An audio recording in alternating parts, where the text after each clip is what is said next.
Thank you so much. Well, today's topic, contextual education practices towards sustainable development.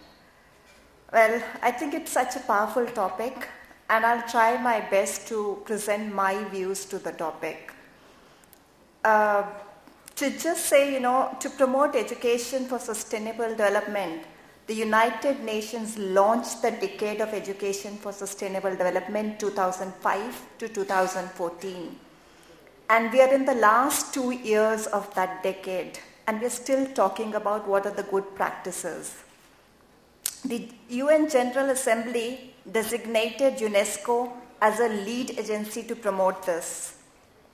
And this decade pursues a global vision of the world where everyone has the opportunity to benefit from quality education and learn values, behavior, and lifestyles required for a sustainable future and for positive societal transformation. My question to the educators present here is, are we providing these? Are we providing the key points that are required for the education for sustainable development? Are we trying every human being to acquire the knowledge, the skills, the attitudes and values necessary to shape a sustainable future? That's something I think we need to come together still and put it together for our future generation as well as our present generation. Education for sustainable development does include key sustainable development issues into teaching and learning.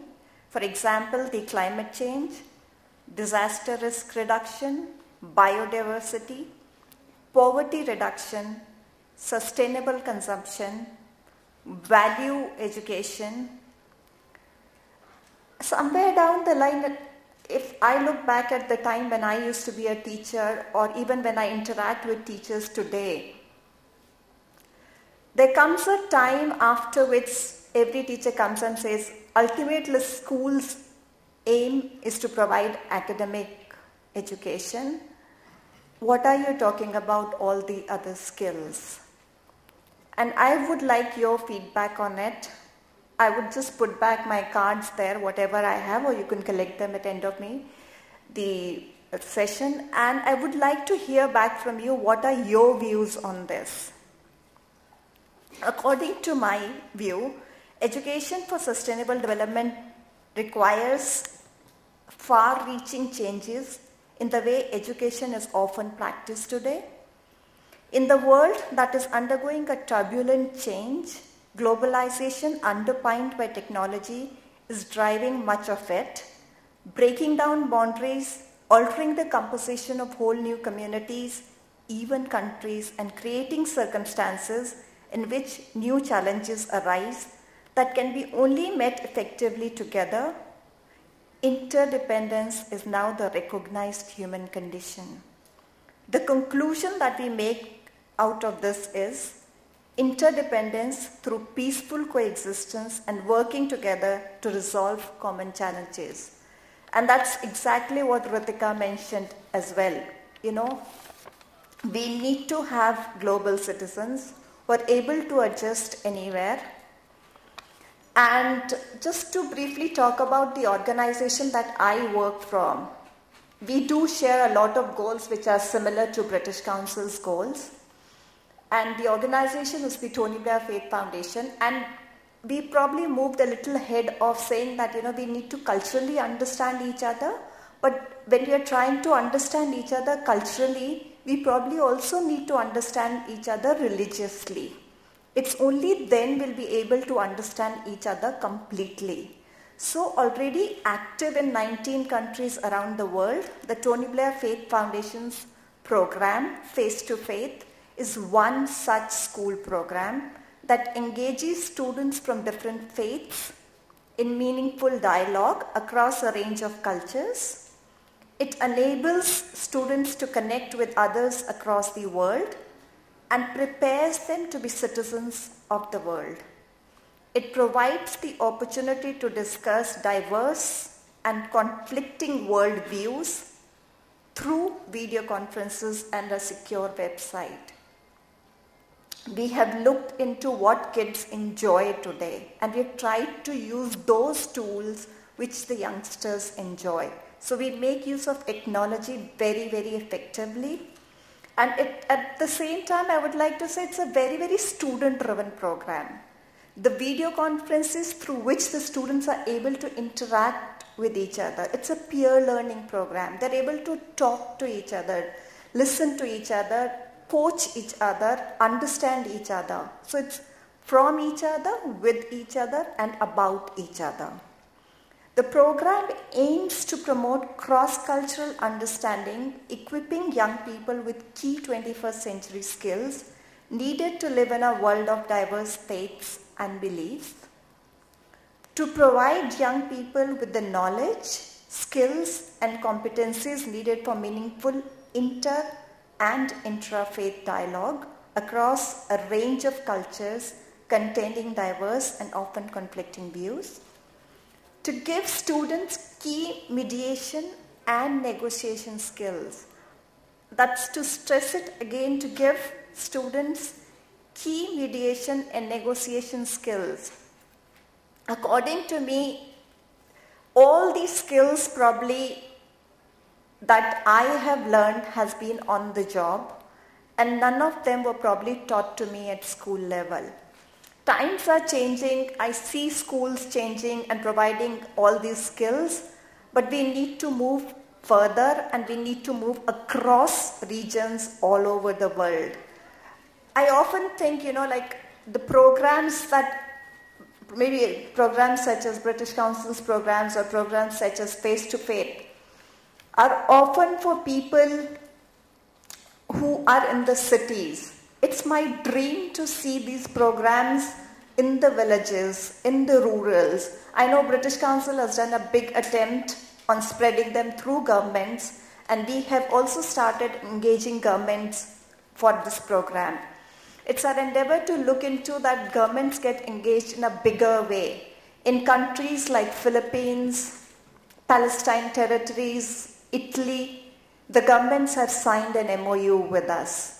I have just come back from Tamil Nadu training the government school teachers in a small place called Karur for the Face-to-Faith program.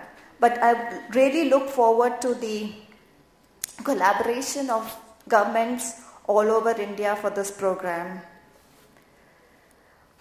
So what has now become obvious to us is that over the past couple of years that we have launched this program is the willingness of young people to come together in a spirit of openness to learn from one another in discussions about another's faiths, beliefs, and on issues such as malaria, human trafficking, women's rights, the environment, the wealth and poverty.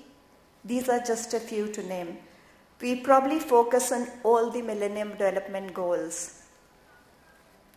Our young people have often creative approaches to elevating some of these problems, and they agree there's a need to collaborate, to share ideas, and work practically to really make a difference.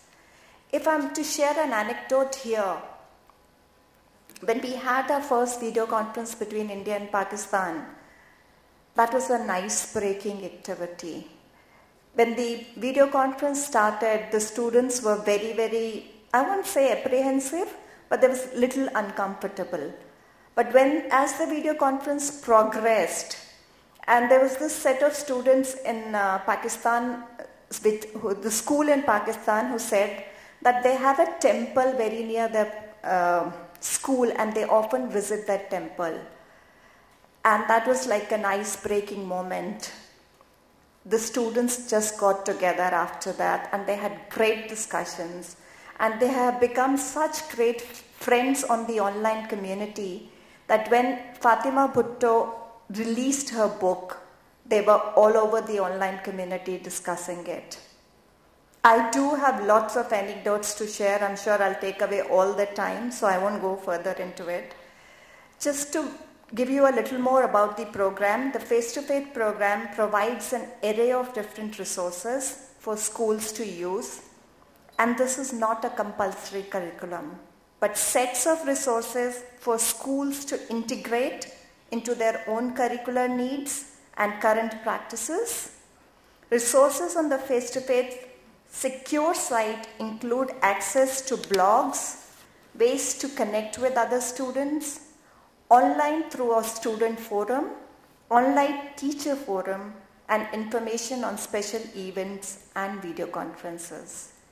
We encourage teachers to adapt and interpret the materials to ensure that they are most appropriate for their own students, schools, and cultural situations. The resources are designed to support teachers in helping their students not only to grow in knowledge and understanding, but to effectively develop their skills. The skills set that our materials support is one that is vital for development of 21st century global citizens, including respectful dialogue, active listening, effective cooperation, creative thinking, reflection, conflict management. We think that it is very important to remember that by giving students the opportunity to explore ideas of faith, beliefs, and identity in a safe, supportive, and open environment where they learn to respectfully encounter others, teachers are giving them skills that they need to protect their students from voices of extremism later in life.